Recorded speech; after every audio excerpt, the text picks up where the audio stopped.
Hello everyone, মই ৰাতিপুৱা যাবলৈ লৈছো শিৱসাগৰ। গৈ পালোগে আমি প্ৰথমতে গলো শিৱদৌল।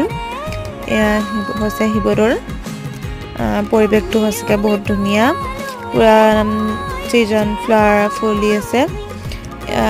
শিৱদৌল আমি যেহেতু 11টা মানতে পাইছিলোগে কেনে মানে ৰ'দটো পুৰা দিছিলে হেনখন। দুটামান শিৱদৌলত ভিডিও বনাই ললো। শিৱদৌলৰ পৰা পালোগে ৰংঘৰ। ৰংঘৰটো হেনা ইমান মানুহ নাছিলে। ৰংঘৰটো অলপ ফটো চটো মাৰি ললো। ইমান মানুহ নাই মানে যেহেতু দুপৰীয়া সময় হৈ আছে।